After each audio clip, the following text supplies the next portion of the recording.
to ask his questions. Thank you, Chair. And we have exactly 5 minutes. So even as you ask the questions, 1 minute each. Chair, let me thank the NCCK for their presentation. And I'll go straight to the question. One is on the Finance Act review of 2023 and the allegation on page 6 of their document for the executive and the legislature to stop the blatant disregard and disobedience of court orders. I would want to benefit from specifics. Which court orders has the legislature or the executive in the recent past blatantly disobeyed? And on the review of the Finance Act 2023, they say we reduce the tax burden. I would want to know what are the specific proposals in the Finance Act 2023 that they would want reviewed, and if they have estimated the quantum of what they call the tax burden on the 2023 tax proposals. Two, Chair, is on the recommendation regarding the IBC selection panel. I see they have actually analyzed very well the options that the country has, and they recommend that political parties should not play a role in this process, while in their final recommendation, they recommend the reconstitution of the panel, and they say is a win-win situation. Is that to say you want a new panel appointed without any representation of political parties? Does that include the political parties liaison committee? Would that include the Parliamentary Service Commission that has representation of political parties? And which other bodies would you be recommending to be represented in this panel to the exclusion of political parties? Lastly, Chair,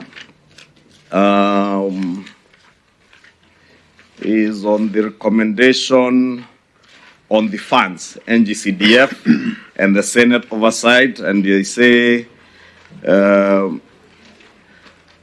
establishment of these funds is inimical to the principle of separation of powers. I do not know if NCSK is aware that members of parliament do not implement anything to do with NGCDF, and the proposal by the Senate Oversight Fund is not for any implementation of funds. It's basically to enable senators to do their oversight work as espoused in the Constitution, Articles 94 to 96.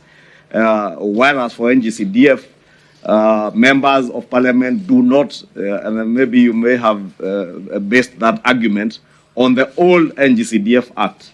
The reviewed NGCDF Act, members of parliament have absolutely no role. They are no longer patrons, they don't implement. Therefore, I would want to get an understanding. How do you find it that members of parliament then, or senators, in view of the changes that have been there in the NGCDF Act and the proposal by the Senate for the Senate Oversight Fund, the same with GAF, the women reps have no role in implementation. These are funds established in the executive.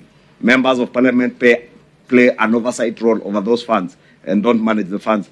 How then do you find that being inimical to the principle of separation of powers, with members of parliament, senators, and women reps having no role in those funds? Thank you. Kimani has given you a mouthful. I would suggest that you take notes. He's given you very many points, and since he is like in a hurry, in fact, Mheshimiwa Kimani Ichungwa, the final recommendation by NCCK is a fear for a political settlement because of the rushed manner that we have to take into account. So if you could, one more comment or two more comments. Yeah.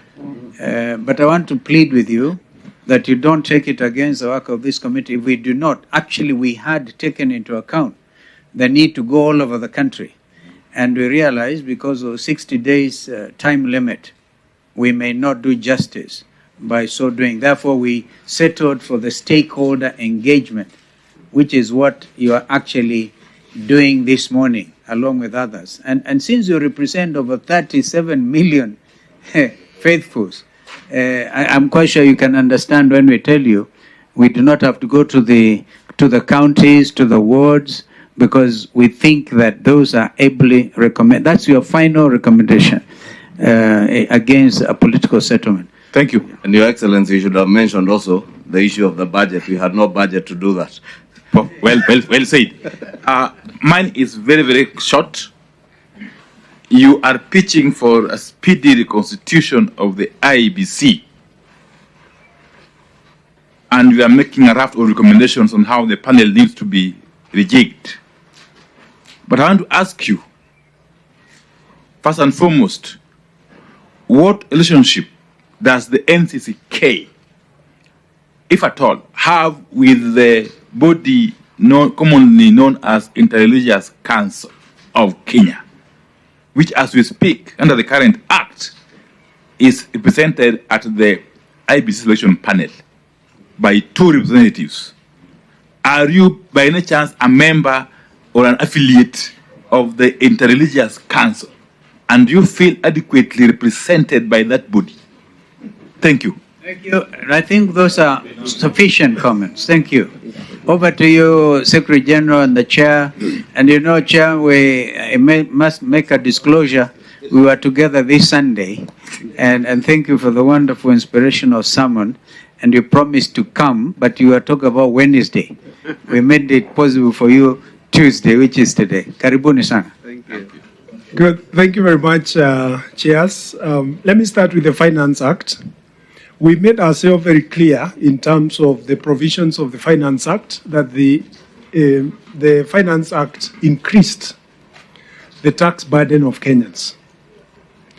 I will not put all the examples, but I will take, for example, the VAT for purposes of fuel.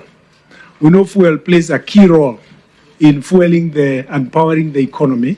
So when the VAT was increased by 8%, it has literally affected every sector of the economy. And I think that is something that we need to discuss as Kenyans and ask ourselves whether we want to continue that way. And it was made worse that the subsidy that was there before, although it has been replaced by the Stabilization Fund, needs to have cognizance of the concerns that are raised by Kenyans and especially the business community. On court orders, we have been working with other agencies that have documented court orders that have been disobeyed or disregarded, not just by this regime, but also the previous regime.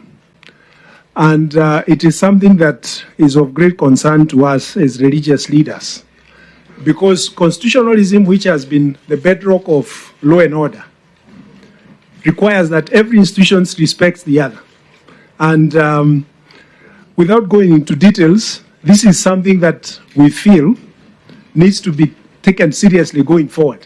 I think I'm okay. I just wanted that clarification. Yes. It is even from past regimes, because in the last 1 year, I would have really benefited from a single court order that either Parliament or the Executive has disregarded. So if you're going back to past regimes, I think I'm satisfied. Yes, it's a historical fact, and we would like that but also to point not out happen. to you, General Secretary, Yes. the Stabilization Fund is not a new fund. It had been there. Again, it had been abused and misused elsewhere. It's always existed. Yes, there's always... General Secretary, please don't be intimidated by Kimani Ichungwa. Yes, the majority leader. I'm only informing him because I he need seems not protection to... from the majority leader. I'm only informing. You know, General Secretary is sitting next to my moderator. Yes. Therefore, I cannot attempt. He might excommunicate you. And General Secretary, Yes. respectfully, you have 2 last minutes to say something. Yes, if it doesn't interject, I'll finish quickly. On IBC panel, we have a very simple approach. We don't want political parties to play a role in selection of IBC commissioners. We want a professional IBC. We have been involved in this for quite a long time, since 1992. So we believe that because there was a lot of controversy around the selection panel that is in place, of which we also have 2 representatives, which was the question from the minority leader, is that we are open to look backwards and say, can we get a panel that is acceptable to all the sides in the political arena? That is what we are saying. So that then we can get an IBC and a commission that is professional. We do not wish to have it's our position that the IPPG framework, which created the ECK, where political parties directly nominated the commissioners, was creating a situation where the referee is chosen by the parties and the players. So we are for a professional IEBC. And we know the law was amended, there were court orders and so on and so forth. So we have been involved in this game and would prefer that a political settlement that gives us a panel that is agreeable and gives us commissioners that are also agreeable to Kenyans, then we can move on. On funds, I think we are clear. Political leaders in this country want to manage funds. CDF was created in early 2000 to provide for devolved funds. It was after we got the new constitution, there was no alignment with the new constitution. So it's time for us to actually align these funds, because I know also once we pass this one for oversight by Senate, because Senate have been demanding a fund as well, and the women rep. What about the MCAs? So what we are saying is what is good for the goose is also good for the gander. Then go ahead and establish a fund for every MCA in this country, which is going to be absurd. So let's do away with these funds.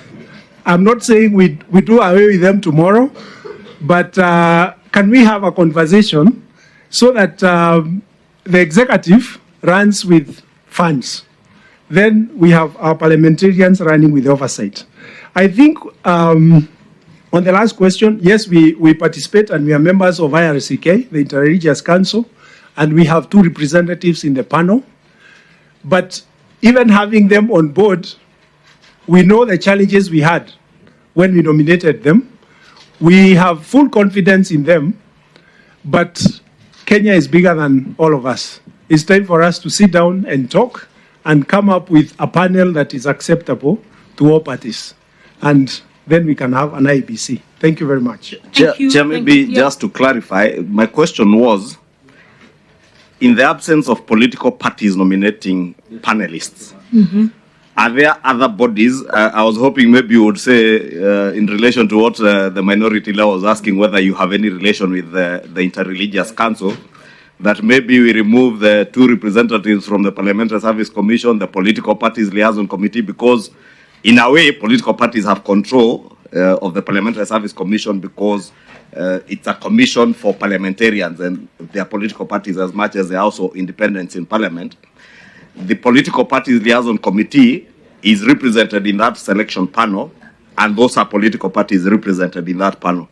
Are you then proposing we remove even those, maybe include the Episcopal Conference and NCCK, give the religious community more representation, or put other professional bodies like ISPAC, give more representation to LSK?